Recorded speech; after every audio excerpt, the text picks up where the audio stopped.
Welcome to my channel Pallavi digital arts. Gudem శాపం. మైదానం మధ్యలో ఉన్న చిన్న గ్రామం పేరుద్దగూడెం. ఆ గ్రామం చుట్టూ దట్టమైన అడవి, ఎప్పుడూ పొగమంచు కమ్ముకుని ఉండేది. ఆ గూడెం గురించి స్థానికులు చెప్పే కథ ఒకప్పుడు ఆ గ్రామంలో ఓ బ్రాహ్మణుడి కుటుంబం నివసించేది.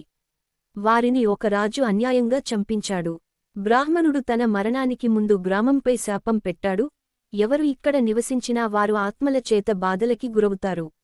శివ అనే యువకుడు గ్రాడ్యుయేషన్ పూర్తి చేసి సిటీ నుంచి ఈ గూడెంకి వచ్చాడు. అతని తాతగారి వదిలిన ఒక పాత ఇల్లు అక్కడ ఉంది. ఆ ఇంటిని అమ్మడానికి శివ అక్కడ 2 రోజుల పాటు ఉండాలని నిర్ణయించుకున్నాడు. రాత్రి మొదటి రోజు శివ కిటికీ అద్దంలో నుండి వెలుగుని చూశాడు. అడవిలో ఎవరైనా వేటకోసం వెళ్లి ఉంటారేమో అని భావించి బయటికి వెళ్లాడు. కాని దూరంగా ఓ యువతి తెల్లని చీరలో కనిపించింది. ఆమె హృదయానికి దడ కలిగించేలా నవ్వింది. ఆ వెంటనే ఓ పెద్ద గాలి ఊదింది. శివ భయంతో ఇంటికి పరిగెత్తి వచ్చాడు. 2వ రోజు శివ గ్రామంలో ఒక పెద్ద మనిషి అయిన రామయ్య వద్దకు వెళ్లి ఈ విషయాన్ని చెప్పాడు. రామయ్య విషయానికి విని కొద్దిసేపు నిశ్శబ్దంగా ఉన్నాడు. ఈ గూడెంకి వచ్చిన వారెవరూ బయటకు బతికి వెళ్లలేదు. ఆ శాపం ఇక్కడి ప్రతి ఇంటిలో ఉంది. నువ్వు వెళ్లి బ్రాహ్మణుడి సమాధి దగ్గరికి వెళ్లి పూజ చేసి ఓ దీపం వెలిగించు. ఆత్మలు నిన్ను వదిలిపెడతాయి అని చెప్పాడు.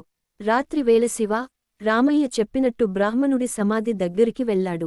అక్కడ పూజ ప్రారంభించగానే చీకటి మబ్బులు ఆవరించాయి. ఆత్మలు క్రూరంగా తనను చుట్టుముట్టాయి. వాటిలోనే తెల్ల చీర ధరించిన ఆ యువతి ఉన్నది. నువ్వు వెళ్ళిపో, లేకపోతే నీ ప్రాణం తీయబడుతుంది అని ఘోరంగా అరచింది. కాని శివ ధైర్యంగా నిలబడి మంత్రాలను చదివి పూజ పూర్తి చేశాడు. ఆ పూజతో ఆత్మలు శాంతించాయి. కాని గూడెం ఆ శాపం నుంచి బయటపడలేదు. శివ ఆ ఊరిని వదిలి తిరిగి సిటీకి వెళ్ళిపోయాడు. కాని అతని తలపులలో ఆ యువతి నవ్వు ఎప్పటికీ మిగిలిపోయింది.